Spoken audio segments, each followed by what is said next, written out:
A number of venues in the city that have become dilapidated. So, I'm personally incredibly grateful that we're now starting to see some resurgence and people are starting to invest some of their own money to bring this great city back to life. So, if you'd all like to give Ross a round of applause. And he's going to tell us a little bit about this fantastic venue. Thank you. Hello. Has everybody had a drink, first of all? Good. Well, welcome to Westgate. We opened in November last year. My family bought it took 12 years to buy the building off of Punch Taverns, and it had been shut for 15 years. Wow, I feel like them lights are bright. I feel like a movie star. So when I first saw the building, my father-in-law had bought it, and I walked in here, I was like, it was a cesspit, I'm not going to lie to you. The upstairs was a drug den. It used to be the old pack horse, 15 years not been used, and that they literally left it like it was. It must have been a bit of a drunken den. So it was a massive challenge for us to take on.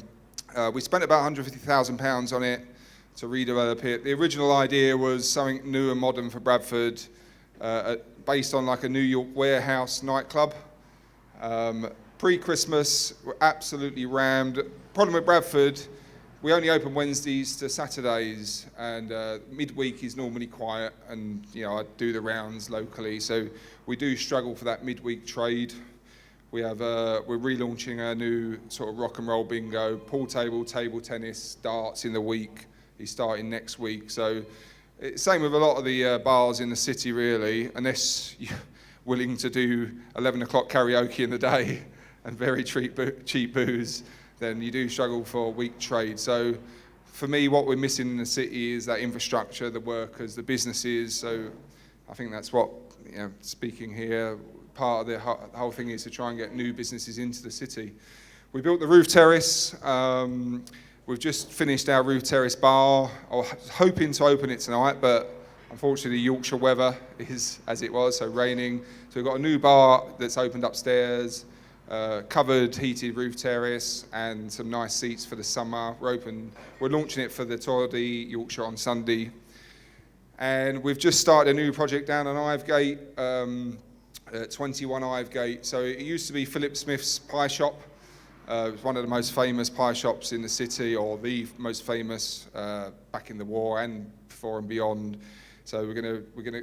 Problem I've got with the city and the Ivegate is a lot of, how shall I describe it, not very nice establishments. Sunbridge Wells being one apart, it's amazing, but above ground there's been a lot of the beautiful old buildings that have been ripped apart, shall I say, especially the frontage, especially that pink one that's turned into some kind of gaming centre.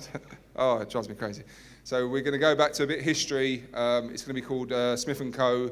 We've got the original recipes for the old pies, which we're going to get the local market and the butchers in the market to make for us. We've uncovered, the builders started yesterday, we've uncovered some amazing old brickwork and all that. So we're going to, like I say, put a bit of history back into the Ivegate, which I think is the oldest street in Bradford. We're going to sandblast all the outside walls. And it'll be open 7 days a week, really nice food, lunches, dinners, late night on the weekend. My staff are amazing, they won't come out because they're all a bit shy, but they're going to cook you some really fresh food. All our pizzas are hand-stretched, fresh, all sourced from the local market. So I won't go on because I'm not really a speaker. I'm just meant to, sorry. But welcome to Westgate. If you like to have a dance, we have different DJs on a Friday and Saturday. You're all more than welcome. Our cocktail list is always changing. Our food's really good. So I'd like to welcome you all, and thanks for supporting us. And the reason I developed this project, and the reason I'm doing other projects in the city, both my little boys were born here the last year or two in the BRI. I'm obviously not from the city. I'm from Romford in Essex, but I'm now a Bradfordian. My wife's from Bradford. I'm here for the rest of my life. So we've got quite a lot of interest in the city and some properties. So my role now is, I love the place, but it drives me nuts, I'm not going to lie. To see people like you here in the bar is really encouraging. We need more people like this in this city. I'm going to be investing a lot of money, time and effort to build the place. And you know, if you can all bring something to the party, that'd be fantastic. So welcome, and I'll pass over to the next speaker. Thank you. Thank you, Ross.